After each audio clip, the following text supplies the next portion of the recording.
Hi there! Welcome to Silver Crow Media. Did you miss the first episode of our new Dungeons & Dragons campaign, A Thief's Education?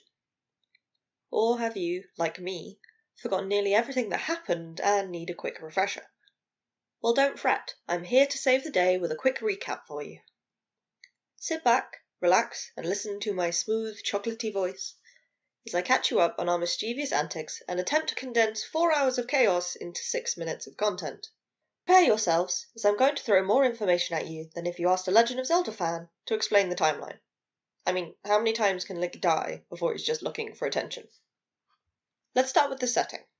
Our darling Dungeon Master, Benji, has created the nation of Thalian, a coastal nation which has 3 bordering neighbours: Havas to the north, Dalit to the west, and the Akomi Desert to the south.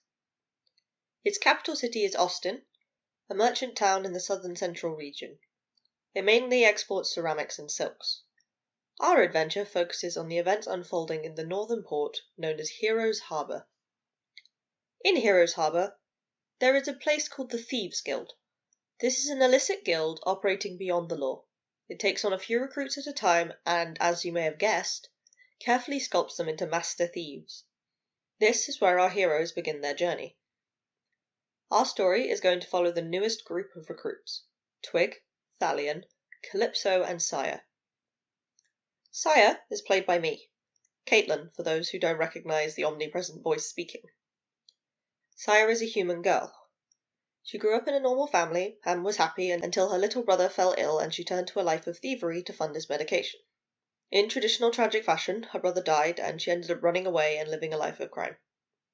She's only been at the guild for a week, but has years of experience under her belt. Twig, played by James, is a sentient construct that was sold to the guild to help around the place. If you need an image of him, think of a more useful version of Baby Groot. Don't kill me, Guardians of the Galaxy fans. Kill James instead. He's the one who suggested it. Despite not understanding anything about the world or other people, Twig is remarkably good at stealing. Plus, he has magic and a grappling hook, so he has some uses. Thalian is played by Alex, and Thalian is a Candlestone courtier Fey bard who has been at the guild for several years. All his family died in a house fire when he was 16, and his uncle then cheated him out of his inheritance. You could say his life really went up in flames, but cheer. Hello? Anybody still watching?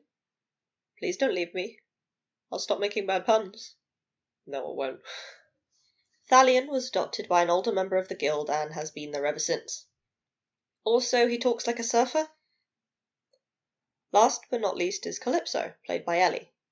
Calypso is a sylph oracle who is hellbound, so good and chaotic characters trust her less than people trust politicians. She grew up in a human community but had to leave due to the fact that sylphs mature more slowly than humans. Now 68 and all grown up, she's been waiting for a chance to prove herself to the guild. Due to her advanced age, she is the oldest of the group, and we are considering stealing her a walking stick during our next heist. The 4 heroes are tasked with stealing ballot boxes and ballot papers from a nobleman's house's safe. The house is decently guarded with patrols both inside and out.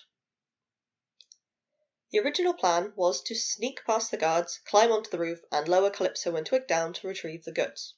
Saya and Thalian would provide backup and an escape route for when everything inevitably went wrong.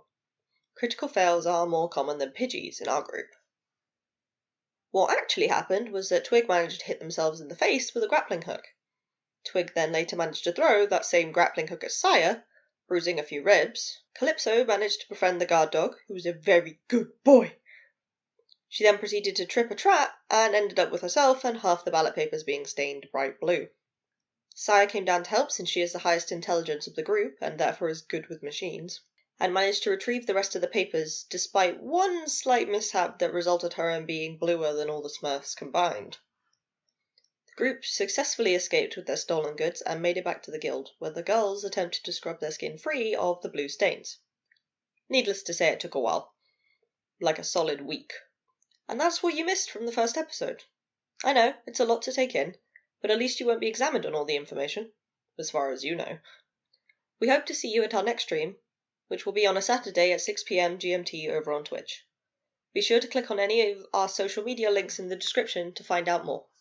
Bye!